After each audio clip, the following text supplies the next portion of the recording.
제가 디트로이트에서 만난 어떤 장로님 이야기입니다.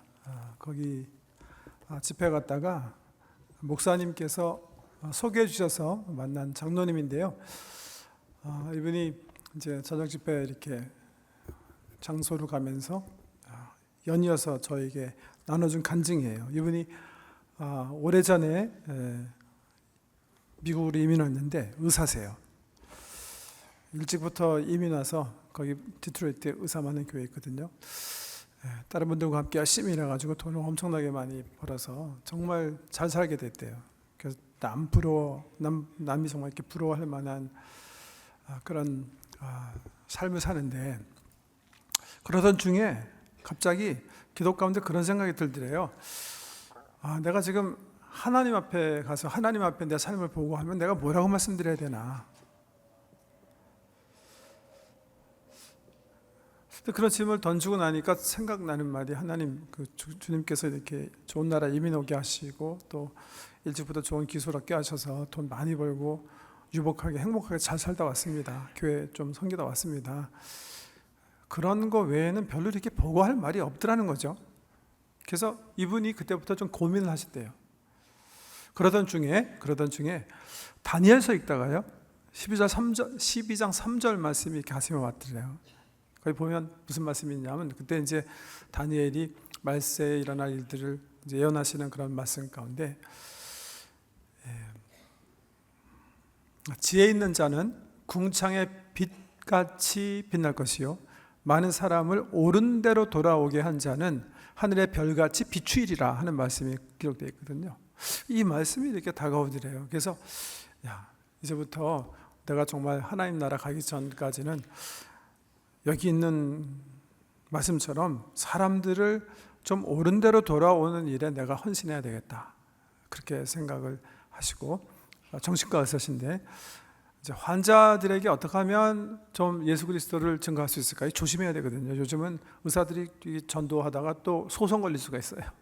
환자를 대상으로 연약한 상태에 있는 사람이 이렇게 자기 직위를 사용해서 또 강요했다고 해서 조심조심 하면서 자기 사무실에 비로소 이제 십자가도 걸어놓고 상태 봐가면서 약으로 또 카운셀링으로 진료하시는 중에 기회가 된다 싶으면 자기 자신에 대해서 나누고, 혹시 기도하기 원하는지 묻고, 또 마음이 열린 것 같으면 그리스도의 복음을 조금씩 증거하시게 됐대요. 그러고 나서 이분이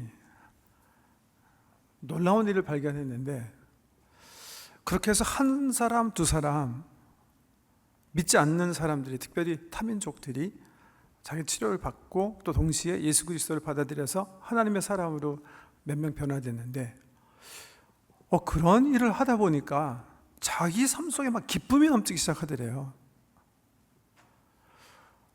그러면서 그분이 표현하기를, 자기가 전도하기 전에 사람들이 이렇게 부러워하던 삶과 지금 전도를 통해서 얻는 기쁨을 누리는 삶을 비교해 보면 자기가 몰랐었는데, 옛날의 삶은 Life of Depression, 우울증에 걸렸던 삶이었는데 자기가 몰랐다는 거예요. 사람들을 하나님께로 인도해 보니까 그 기쁨이야말로 정말 세상에서 경험할 수 없는 환희더라, 이렇게 그분이 간증해 주시더라고요. 여러분 가운데 혹시 우울증에 걸리신 분 계시면 I recommend 전도, typical remedy. 정말 그래요. 저의 고백이기도 해요. 제 삶에 있어서 최고의 기쁨은 뭔가, 축구도 되게 좋아하거든요. 축구 한 골 넣을 때 그 기분이 정말 굉장한 것 같아요. 근데 한 영혼을 전도해서 이 사람으로 하여금 하나님의 사람이 되게 하는 거 있잖아요. 세상에 그거보다 큰 기쁨이 없어요. 우리 예수님께서 말씀하셨죠. I came to give you life to the full, or 다른 트랜스레이션 보면 abundant life를 주기 위해서 왔다. 내가 이 세상에 온 것은 너희로 하여금 풍성한 삶을 살게 하기 위해서 왔다, 이렇게 말씀하시고, 풍성한 삶, life to the nth degree, 그 맥시멈 삶이 뭘까? 저는 제자들을 모으면서 예수께서 하신 말씀 속에 담아있다고 생각해요. Come and follow me, I'll make you fishers of men. 나를 따르라. 그럼 내가 너로 하여금 사람 낚는 어부가 되게 하겠다. 전도는 우리의 의무가 아니라요, 하나님께서 우리에게 주신 최상의 복인 줄 믿으시기 바랍니다. 전도 속에 하나님 약속하신 풍성한 삶이 있어요. 내가 삶이 이게 좀 신통치 않은 것 같다, 이게 좀 재미가 없다 그러시면 하나님께서 자기 생명만큼 사랑하시는 사람을 향해서 나가세요. 그 사람을 품으세요. 그분들에게 생명을 한번 전해보세요. 오늘 본문 말씀 보면 빌립 집사님이 아프리카에서 하나님 예배하러 온 한 사람이 고향으로 돌아가는 길에 가서 전도하는 그런 사건인데요, 이 사람은 이디오피아의 여왕의 재정 책임자예요. 이분을 전도해서 결국 이분이 예수 그리스도를 생명의 구세주로 받아들여서 세례받게 되는데, 세례 후 기사를 기록하면서 이 관원이 하나님의 복음을 깨닫고 주의 자녀가 된다면 큰 기쁨을 가지고 길을 갔다, 이렇게 얘기했는데, 여러분, 복음을 전해 들은 사람도 예수 때문에 엄청난 기쁨을 누리지만 복음을 전해서 하나님 구원의 역사에 사용받는 사람의 기쁨 또한 말할 수 없다는 사실 기억하시고요, 정말 전도에 힘쓰신 저와 여러분 되시길 주 이름으로 축복합니다. 이건 우리에게 주신 복이라니까요. 정말 복이에요. To be a fishers of men, 하나님께서 우리에게 주신 궁극적 축복이고 풍성한 삶의 핵이에요. 그런 관점에서 오늘 본 말씀 살피면서 전도자로 사는 우리가 좀 전도에 대한 원리 가운데 알아야 될 거 한 서너 가지만 추려서 말씀을 드리려고 합니다. 첫 번째는요, 전도는 기도로 하는 거예요. 기도. 왜 전도가 기도로 해야 되는가? 왜냐하면 실질적인 전도의 주체는 성령님이시기 때문에 그래요. 내가 내 힘으로 할 수 있는 게 아니에요. 사실은 우리는 성령님께서 펼치시는 전도 선교에 사용되는 복을 누릴 뿐이지 실질적으로 사람을 변화시키는 것은 성령께서 하시는 거예요. 생각해 보세요. 2000년 전에 지금 유대 땅, 그 당시 유대는 나라도 있지 않았어요. 식민지였어요. 그것도 예루살렘, 수도에서 태어난 분도 아니고 갈릴리라는 촌구석에서 목수의 아들로 태어난 예수라는 사람, 그 청년이 3년 동안 이 땅에서 사역했다고 하는데, 그 청년이 하나님의 아들이시고 그분이 성경에서 얘기하는 것처럼 성령으로 잉태되신 분이고, 그분의 죽음이 나를 위한 죽음이고 3일에 그분이 살아났다는 거, 이거 어떻게 알아요? 이거 우리가 사람이 설득해서 믿게 할 수 있는 게 사실은 아니에요. 성경 그렇게 얘기해요. 한 사람의 영혼이 예수를 믿게 되는 과정을 설명하면서 바울이 고린도서에 보면 하나님께서요, 창조주의 능력으로 한 사람의 영혼에 빛을 비추셔서 그 사람의 어두움, 그 사람의 영혼에 있는 어둠을 물리치시고 그 사람으로 하여금 예수 그리스도에 있는 형상이 하나님 아들의 형상인 것을 알게 하셔야 가능하다, 이렇게. 결국 우리 성령께서 하시는 거예요.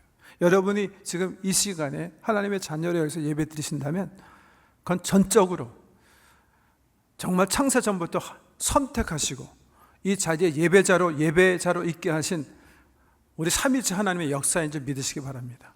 전도는요, 이 삼위일체 구원의 역사에 하나님의 펼치시는 구원의 역사에 사용받는 복을 누리는 것뿐이에요. 그래서 우리가 해야 될 것은 성령께서 어떻게 역사하시나, 성령의 하시는 일에 민감해야 되는 거예요. 성경 말씀 보세요. 26절 본문 말씀 보시면 주의 사자가 빌립에게 말하여 이르되 일어나서 남쪽으로 향하여 예루살렘에서 가사로 내려가는 길까지 가라 하니 그 길은 광야라.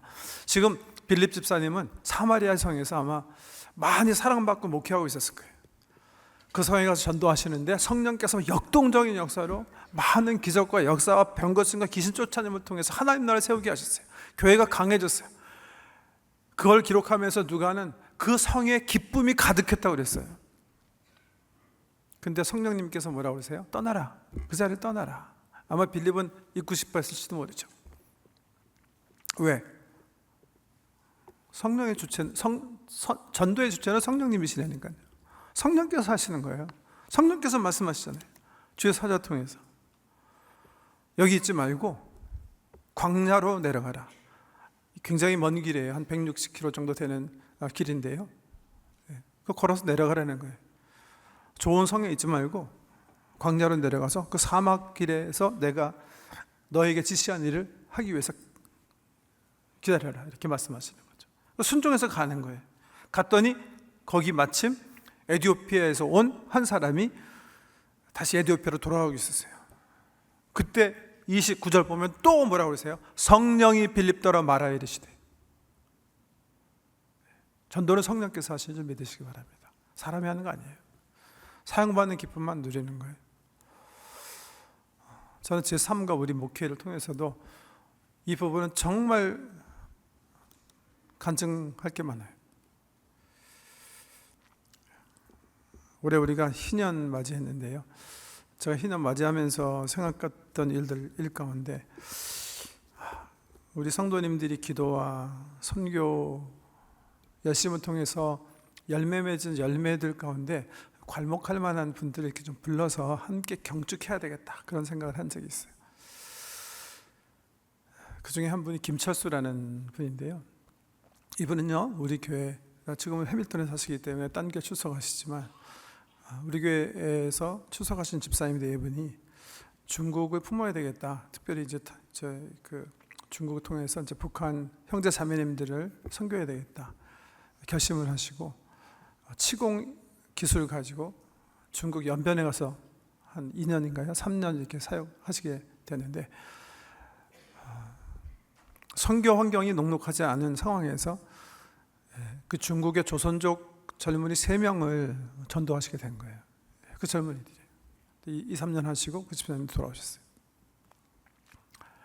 하나님의 은혜로 그 당시 저희 교회가 1997년, 6년 북한이 가뭄, 홍수 잇따라 가면서 극심하게 다운돼가지고 탈북자들이 막 99년도에 많이 중국으로 이탈할 때 그분들을 돕기 위해서 저희 교회 또 노회에서 저를 파송해 주셔서 그 지역에 가게 됐는데요.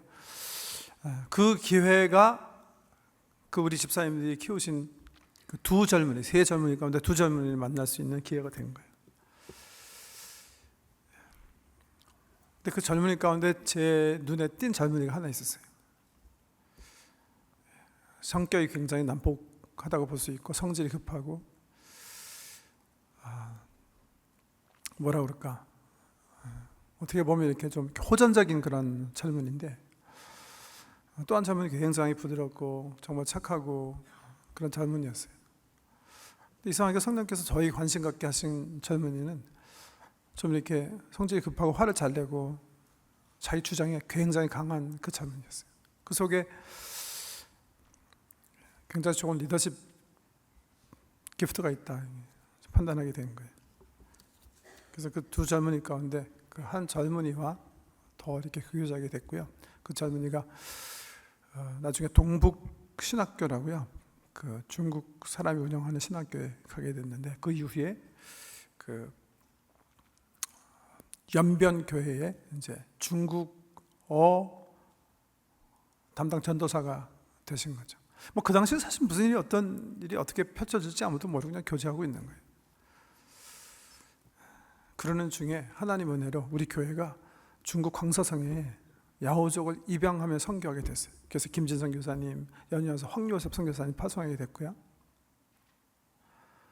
거기에 가서 경험하면서 이런 결론을 내린 거예요.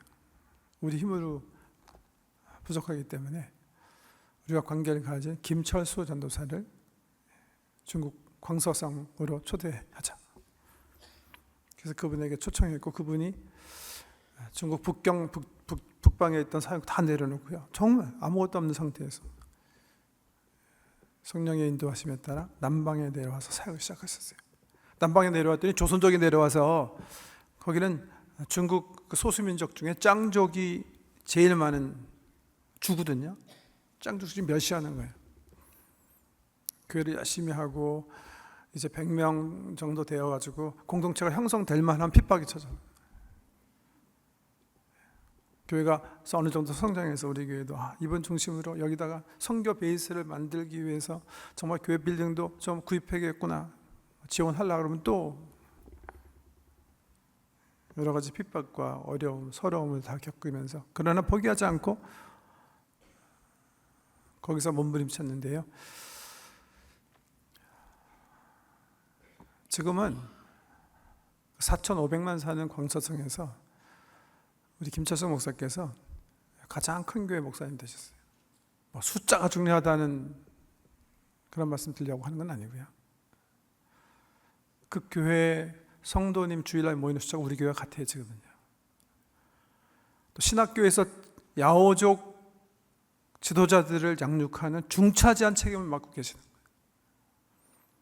그분 통해서 우리 교회가 지원하는 여러 교회들이 지금 영적으로 영양분을 공급받고 있어요. 두안교회, 금숙교회, 대화교회 등등. 지금은 그 교회가 커져서 재정적으로도 지원해요.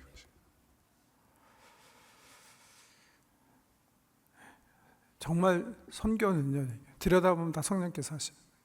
우리는 어떻게 살아야 될지 모르는 거예요. 사실은 저희 김철수 목사님 여기 모셔서 자기 경험들을 우리 성도님들과 나누고 함께 우리 성도님들이 수고하신 선교의 열매들을 경축하려고 했는데, 사실 한 3년 전에 이분 한번 모시려고 했는데 비자 신청서에 체크를 한번 잘못한 거예요. 캐나다 대사관에 들어가는데 광주 영사관인가에 들어가는데 방문 비자를 신청했어야 되는데 여행사에서 잘못 체크해가지고 템퍼러리 레지던트 비자를 신청한 거예요. 그러니까 보니까 이 사람이 여기 살려고 하나 한번 리젝트 돼가지고 이번에 뭐 저희 교회에서 편지 써가지고 그런 사람 아니니까 제발 좀 보내달라 그랬는데 이번에 또 리젝트 하셨어요. 그래서 이번에 모시지 또 못하게 돼서 이전처럼 제가 10월 달에 남양 방문하고 또 우리 교회가 섬기는 야오족 지도자들 이렇게 다시 양육하는 시간을 갖기로 했는데요. 성령께서 펼치신 놀라운 사역, 우리 그냥 사용되는 기쁨만 누리는 거예요. 상상도 못하던 일이죠. 지금 그 젊은이 통해 가지고 광서성이라는 복음의 불모지에 하나님께서 지난 10년 동안 이렇게 엄청난 일을 하실지 누가 알았겠습니까? 그거 알았으면 다 전도하려고 그랬을 거예요. 아무도 모르는 거예요. 제가 교사주일에 저 컬럼에 우리 교사들 인커리지하기 위해서 쓴 이야기 기억나신지 모르겠어요. 에드워드 킴벌이라는 사람 얘기예요. 이 사람은 어느 교회 한 해 주일학교 교사로 임명받아요. 임명받으면서 하나님께서 주신 귀한 소명이라 생각하고 기도하세요. 무슨 기도를 하시냐? 하나님, 내가 이번에 7, 8명 이 귀한 중고등학생 고등학생들을 맡게 되었는데, 정말 제가 소망하기는 이 젊은이들이 올 한 해 동안 저와 함께 하면서 우리 하나님과 인격적인 관계를 좀 맺게 되기 소망합니다. 그렇게 간절히 기도하세요. 그 열심히 소개하는 자기 간증을 통해서 학생 한 사람에게 그냥 교회 다니는 게 신앙생활이 아니라 살아계신 하나님과 인격적으로 교제하는 것이 얼마나 중요한가 나누는 거예요. 그래서 해가 맞춰질 쯤 해가지고 그 에드워드 킴벌이 가리키는 학생들이 정말 다 인격적으로 하나님과 깊이 교제하는 그런 은총을 누리게 된 거예요. 근데 딱 한 학생 하나가 전혀 그런 데 관심이 없는 거예요. 그래서 킴벌이 결국 이 학생을 타겟하고 기도하면서 이 학생을 방문해요. 이 학생은 그 당시에 신발가게에서 알바이트하고 있었는데 방문했을 때 신발가게 지하실에서 스탁 정리하고 있었대요. 주인에게 허락을 받고 에드워드 킴벌이 내려가서 그 학생과 앉아서 얘기해요. 다시 또 얘기하는 거예요. 신앙생활의 핵심이 얼마나 살아계신 주님을 의식하고 그분과 교제하는 건가, 말씀을 통해서.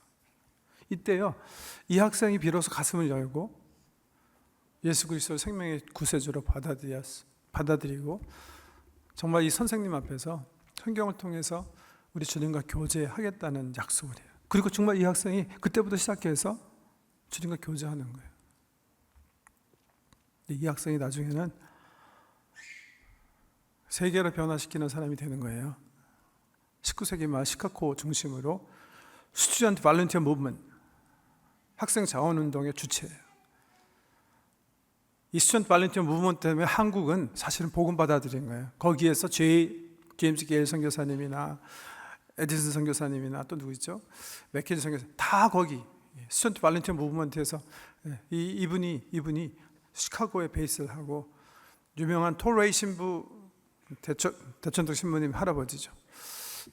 토레이 목사님과 함께 40일 거기 아이브리그 대학생들 초청해서 40일 동안 훈련시켜갖고 세계 선교를 향해서 내보낸 사람이에요. 그 이름도 그 유명한 누구예요? 그게 D.L. 무디예요. 신발가게에서 주일학교 선생님에게 전도받고 삶을 새롭게 하고 온 세계에 기독교 역사 새롭게 씁니다. 성령께서 어떻게 역사하실지는 아무도 모르고 한 주일학교 교사 선생님, 한 촌장님 헌신과 기도와 십자가의 노력으로 뿌린 씨앗을 하나님께서 추수하셔가지고 어떻게 사용하실지는 아무도 모르고 왜? 우리는 사용받는 기쁨만 누릴 뿐 선교는 전도는 성령께서 하시게 됩니다. 정말 성령께서 하십니다. 전도에 대한 첫 번째, 그래서 기도하셔야 돼요. 성령의 움직이심에 민감해야 돼요. 성령이 어떻게 움직이시나. 또 다른 또 역설적인 표현을 하면요, 나는 사람들이 성령의 인도하심을 얘기하는데 그 성령의 인도하심을 한번 받고 싶다. 한번 기도해 보세요. 성령님, 제가 좀 전도를 좀 한번 정말 해보려고 그러는데 누구에게 다가가야 되는지 어떻게 해야 되는지 한번 좀 일러주세요. 그렇게 한번 기도해 보실래요? 우리 애가 지금 이거 UOT 가야 되나 요크 가야 되나 그 성령님 좀 이거 좀 한번 좀 인도해 주실래요? 그건 좀 나중에 하시고요. 주님의 계획이 하나님 나라를 세우는 데 있다는데 성령 하나님께서 내가 정말 말씀대로 내가 전도하기 원하니까 어떻게 전도해야 되는지, 누구 전도해야 되는지, 누구에게 다가야 되는지 한번 기도해 보실래요? 성령의 인도하심이 뭔지 아실 거예요. I promise. 두 번째 이 말씀 속에서 좀 살펴볼 수 있는 원리라고 그럴까요? 전도의 원리는 대상 선정에 있어서 좀 원리라기보다 좀 우리가 어드바이스, 조언을 받을 수 있는 것은 대상을 잘 선정하는 게 참 중요하겠다 그런 생각을 하게 돼요. 이 말씀 보면 이 대상이 누구였었어요? 지금 고향을 떠나서 예루살렘 갔다가 글쎄 예루살렘 가서 어떤 은혜를 입었는지 모르지만 돌아가는 한 타국인이에요. 이게 정말 타국이었을까? 성경학자는 그렇게 생각하진 않아요. 이 사람은 흑인이었을 건 분명하지만 이 사람은 유대인이었을 것이다. 저도 그렇게 생각해요. 왜냐하면 사도행전의 어떤 그 전체에서 보면 사도행전에서는 분명히 이방인에 대한 선교는 예루살렘 교회 수장인 베드로에게 하나님께서 열게 하시는 그 역사를 기록하고 있거든요. 그러니까 여기 나온 이 이디오피아 사람은 이방인이라고 보기보다는 이방 나라에 살면서 이방 문화, 이방 사람처럼 생겼지만 흑인이었을 거예요. 그러나 유대인의 혈통 속에서 태어난 사람이었을 것이다. 왜? 유대인은 바벨론 제국의 그 공격 이후에 흩어진 민족으로 살았거든요. 나라 없이 식민지 살면서 계속해서 지금 북부 아프리카와 지중해 연안의 도시에 흩어져 살고 있는 거예요. 그러면서 벌써 수많은 세대가 흘렀어요. 왜? 지금 600년 이상, 700년 정도 세월이 지났거든요. 그러니까 다른 민족과도 결혼했을 것이고, 민족 정체성이 해체돼서 산 사람도 있었을 것이고. 근데 이 유태인들은 선민으로서 엄청난 긍지를 가지고 살았기 때문에 그런 어려운 환경 속에도 불구하고 600명 나라 없이 민족 공동체 없이 살았지만 자기의 이 선민 줄기를 굉장히 중요하게 생각하고 유지하고 있었거든요. 특별히 목회 중심적으로.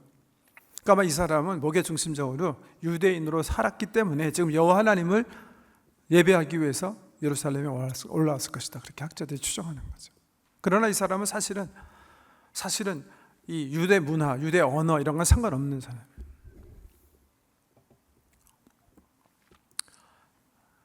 우리 토론토 관점에서 보면 우리 가운데 이런 분들 전도하는 게 참 전도의 어떤 뭐라 그럴까 효율 면에서 굉장히 중요하다고 생각하는데, 어떤 분이요? 고향 떠난 분들이요. 타문화권 사람들이요. 타문화권에서 처음 어떤 새로운 지역을 방문한 사람들이요. 저는 굉장히 중요한 전도라고 생각해요. 저의 경험도 그렇기 때문에. 저 오래전에 캐나다 와서 보니까 정말 다 신비해요. 한국에서는 우리 한국 사람만 봤는데 여기 오니까 온갖 사람이 다 있는 게 너무 신기한 거예요. 이 사람은 어떻게 생각할까? 이 사람은 나에 대해서 어떻게 생각할까? 이 사람은 나랑 어떤 관계를 맺을 것인가? 모든 게 다 기대고 흥분된 순간들이에요. 그 당시 누가 나에게 접근해서 야, 우리 집에 한번 놀러 와. 한번 식사할까? 저는 은총이라고 생각하고 갔을 거예요. 무슨 말 하려고 하시는지 아세요? 나그네의 삶, 방문자, 외국인, 이미 처음 온 사람, 이렇게 이디오피아 내시처럼 아무 친구 없이 고향 떠나서 굉장히 먼 거리거든요. 타향에 방문한 사람, 이렇게 마음이 외로운 사람, 누가 나에게 말 걸어주지 않을까? 하나님께서 우리에게 주신 선교 기회인 거 아셔야 돼요.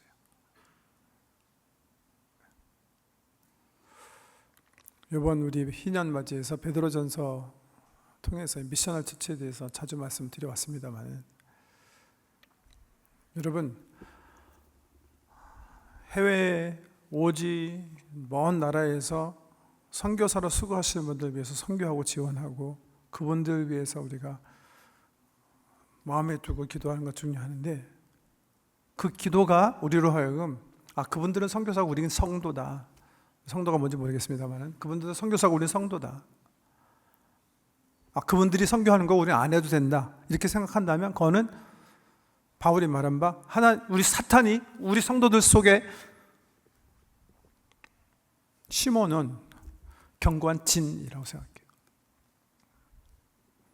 하나님은 우리 모든 사람을 선교사로 부르셨지, 선교는 일부 소수의 사람들이 감당하는 것이다, 그렇게 말씀하신 적이 없어요.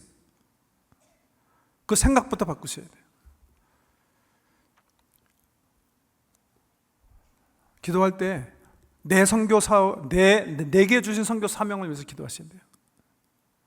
우리에게 주신 선교 사명을 위해서 기도해야 돼요. 더군다나 지금 우리가 살고 있는 이 지역은 앞집, 뒷집, 옆집, 이게 다 선교지예요. 크로스 컬처럴 선교지예요. 여기선 그냥 조용한 성도로 살고 단기 선교 일주일 나가면 선교하고 온 거고, 이렇게 생각하신다면 그것은 사탄의 경건진이에요. 깨셔야 돼요. 내 옆집에 있는 사람이 무디가 될 사람일지 몰라요. 내 앞집에 있는 사람이 여호족을 변화시킬 김철수가 될지 아무도 알 수 없는 거예요. 딱 한 사람 품는 거예요. 그게 전도고 선교예요. 특별히 우리 토론토에는 250여 종족 사람들이 산대요. 세계 모든 민족이 여기 리프레젠트 있는 거예요. 세계 선교장이에요, 여기가요. 기회라고 생각하시고, 세 번째 잠깐 살펴보려는 거는 피전도자를 배려할 줄 알아야 돼요. 여기 보시면 성령께서 인도하시는데 뭐라고 인도하셨냐면, 빌립아 가서 접근해라, 수레로 나아가라. 수레 나가보니까 이 사람이 뭐하고 있어요? 이사야서 읽고 있는 거예요. 53장, 그 유명한 예수 그리스도의 고통받는 그 하나님 보내신 종의 그 패시지 읽고 있는 거예요. 빌립은 뭐 한 거예요? 이 사람이 지금 알려고 하는 그 갈급해하는 그 사람의 필요, 그 필요를 맞춰주는 거예요. 소위 말해서 need based evangelism. 이벤젤리즘의 방법은 내가 마음대로 정하는 거 아니에요. 피전도자가 정하는 거예요. 그분의 필요에 맞게 우리가 우리의 복음을, 우리의 삶을, 우리의 삶의 경험들을 나누는 게 전도예요. 예. 그러니까 내가 내 식으로 이렇게 썼으니까 하는 방식으로 막 복음을 그 샤블린 받든지 쫓거나 뭐 이런 태도로 하는 거 아니에요. 그분의 필요에 맞게 need based 상대를 배려하고 존경하고 존중하는 마음으로 접근하는 게 성령께서 보여주신 거고요. 마지막에 중요한 거는 성경을 잘 아셔야 돼요. 여기 보면 결국 한 사람의 영혼을 소생시키는 능력은 성령께서 하시는데, 성령께서 사용하시는 매개체는 뭐예요? 성경 말씀이에요. 오늘 이렇게 장면을 이게 누가가 기록했다는 관점에서 보잖아요. 그러면 부활 후 우리 누가가 다른 복음서에는 없지만 적은 또 하나의 사건을 생각나게 해요. 그게 뭐예요? 부활했다는 소식을 들었지만 세상을 향해서 가는 엠마오로 향해 가는 두 제자에게 나타나신 예수님. 그 장면이 너무 습사해요. 예수님께서 함께 하시지만 두 제자는 예수님인지 몰라요. 멈춰 서서 집에 들어가서 예수님께서 성경책을 여시고 성경을 설명해 주세요. 이때 이들의 눈이 열려요. 나중에 그분들이 고백하죠. 우리의 마음이 그분이 성경책을 읽고 설명해 주실 때 우리 마음이 뜨겁지 않냐. 흡사한 어떤, 결국 예수 그리스도께서 우리의 구세주 되심을 사람들이 어떻게 아는가, 믿지 않는 사람들이 어떻게 경험하는가, 성경 말씀을 통해서 성령께서 창출하시는 믿음인 거예요.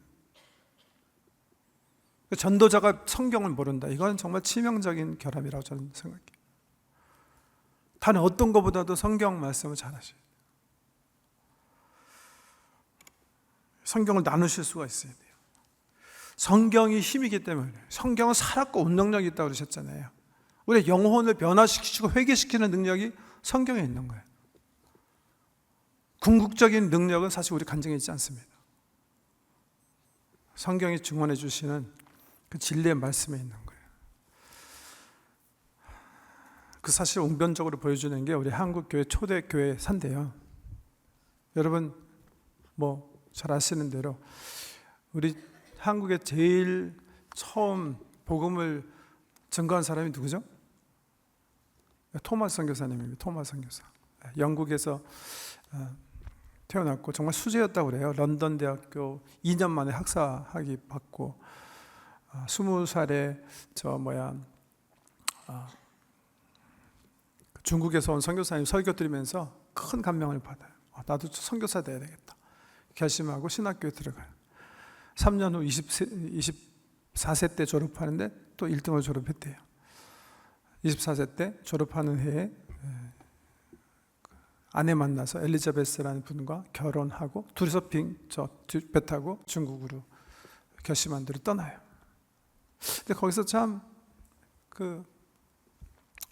많은 아픔을 경험하는데 도착하는 해 마침 또 이 토마스 선교사가 아내를 혼자 남겨두고, 아내가 그 당시 임신했었는데요, 잠시 떠나 있는 동안에 함께 선교하던 동료 미국 선교사가 파상풍으로 죽게 돼요. 근데 이 죽은 거를 동료 친한 선교사가 죽는 거 보고 아내 엘리자베스가 충격을 받아가지고 유산해요. 유산하면서 생명을 잃게 되는 거예요. 토마스가 와보니까 지금 결혼생활 1년도 안 한 아내가, 사랑하는 아내가 죽은 거예요. 얼마나 낙심이 되겠습니까? 선교 갔는데. 토마스가요, 런던 선교회 그 파송인데 그때 편지 쓴 게 있어요. 이렇게 기록해요. 그녀는 소천하기 전에 잠시 의식이 회복되어 주님은 나에게 고귀한 분입니다 라는 말을 남겼다고 합니다. 제가 느낀 상실감은 말로 형언할 수 없습니다. 저희 가슴은 터질 듯 합니다. 제 사랑하는 아내는 받을 수 있는 고난은 모두 받았습니다. 더 이상 편지를 쓸 수가 없네요.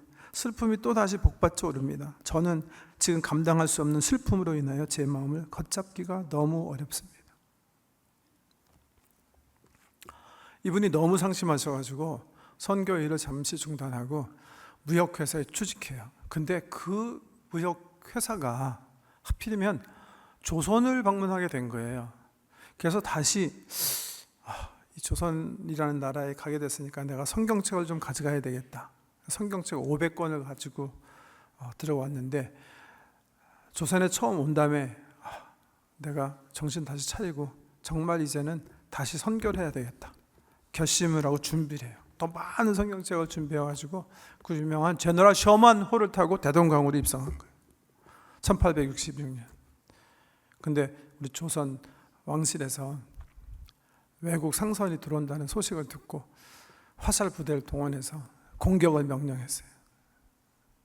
그래서 대동강에 들어오던 제너럴 셔먼호가 불길에 휩싸이게 됩니다.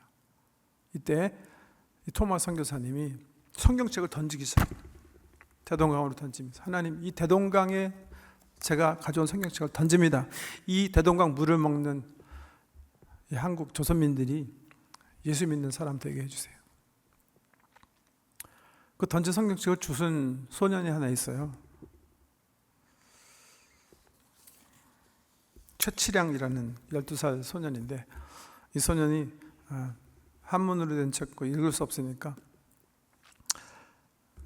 박영식이라는 그 평양성 관리에게 건네줍니다. 근데 이 박영식 씨가 성경 보니까 너무 종이가 좋은 거예요. 그래가지고서 한 장 한 장 찢어가지고서는 자기 집에 도배를 해요. 까득 멋있게 중국말로. 누워서 한문을 아니까 보니까 이 언어가 들어오기 시작하는 거예요. 밥 먹을 때 보고, 누워서 보고, 깨서 보고, 이러다가요 말씀의 파워에 억눌려서 자기 스스로가 예수를 영접하게 돼요. 이 박영식이라는 분이 나중에 교회 지도자가 됐는데요, 이 사람이 도배한 그 집이 바로 그 유명한 평양 널다리 교회가 되는 거예요. 그 널다리 교회는 1907년 평양 대부흥의 장소인 평양 장대현 교회가 되는 거고요. 하나님 하신 일이 이렇게 놀라운 거예요.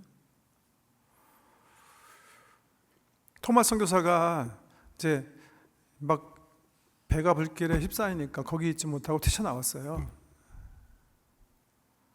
근데 그것을 보고 군장이 명령하는 거, 저놈 죽여라. 그래서 칼을 들고 달겨든 사람이 박충권이라는 사람이에요. 이 사람을 보며 선교사님이 기도하면서 성경책 마지막 가지고 배에서 뛰어내린 그 성경책을 건네줘요. 박충권이 쓴 거예요. 나중에 예수 믿게 됐는데요, 박충권이 이런 걸 남겼어요. 내가 서양 사람을 죽이는 중에 한 사람을 죽인 것은 내가 지금 생각할수록 이상한 감이 있다. 내가 그를 찌르려고 할 때 그는 두 손을 마주 잡고 무슨 말을 한 후, 그러니까 기도를 한 후 붉은 배를 입힌 책을 가지고 웃으면서 나에게 받으라고 권하였다.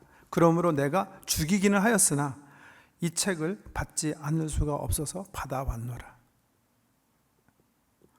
이 사람이요, 이 책을 읽게 돼요. 그리고 나중에 평안도 안죽교회의 영수가 돼요. 지금 우리 얘기하면 안수집사나 장로인데요. 그러고서 이 책이 위험한 책이라고 생각해서 자기 집에 숨겨놨는데, 조카가 와서 그 책을 또 읽어요. 성경 말씀을. 그러고 나서 예수를 믿게 돼요. 이 사람이 만주에 가서,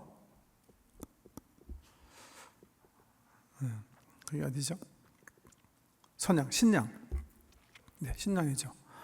신양에서 라스 선교사님 만나요. 역시 영국에서 오신 분이죠. 그래서 라스 선교사님과 함께 중국말로밖에 없었던 성경을 번역하는 거예요. 그래서 성경책을 한국에 보급하게 돼요. 나중에 마페 선교사님이 들어와서 아까 박준식 집에 막 그 도배가 돼 있는 그 한문 성경 보고 놀라고 토마스 선교사님에 대해서 알고 무릎 꿇고 하나님이 이 토마스 선교사가 뿌린 씨앗이 꼭 이 조선민들에게 임하게 해주세요. 기도했다고 하는데요. 이미 마페 선교사가 들어왔을 때는 한국말로 한국민은 성경책을 가지고 있었던 거예요. 더 얘기하면 마페 선교사가 그런 기도를 하고 키워낸 사람 중에 하나가 이기풍 목사님이죠. 한국 최초의 선교사죠. 제주도 선교지. 성령께서 하시는 건데 뭘 가지고요? 성경 말씀 가지고. 궁극적으로 성경 말씀이 베이클이에요. 그러니까 전도자가 성경을 모른다 이거 있을 수가 없어요. 열심히 공부하셔야 돼요. 배우시고 우리 소그룹 초운동 통해서 또 성경 말씀 하시고 거기서 훈련 받으셔서 우리 촌장님들처럼 어디 가서든지 성경책 펴놓고 주의 말씀을 얘기할 수 있게 훈련되셔야 돼요. 왜? 그게 복이니까. 우리 주님께서, 교회 머리 되신 주님께서 우리 성도들에게 주실 수 있는 최상의 삶이 전도기 때문에 그런 거예요. 전도는 우리에게 주신 의무와 짐이 아니에요. 우리의 삶을 부여롭게 하시고 풍성하게 하시고 맥시마이즈 시키게 하시기 위한 하나님의 축복이, 하나님의 복이에요. 그 복을 위해서 기도 열심히 하시고 성령의 움직이심에 민감하고 우리 자신이 아니라 피전도자의 삶에 민감하고 그들의 필요가 뭔지 맞추시고 그런 가운데 말씀을 통해서 역사하시는 이 성령님의 역사하심을 통해서 정말 우리 삶에도 기쁨이 충만한 초월적인 기쁨이, 영혼을 살려낸 기쁨이 가득하시길 주의 이름으로 축원합니다. 기도하십시오.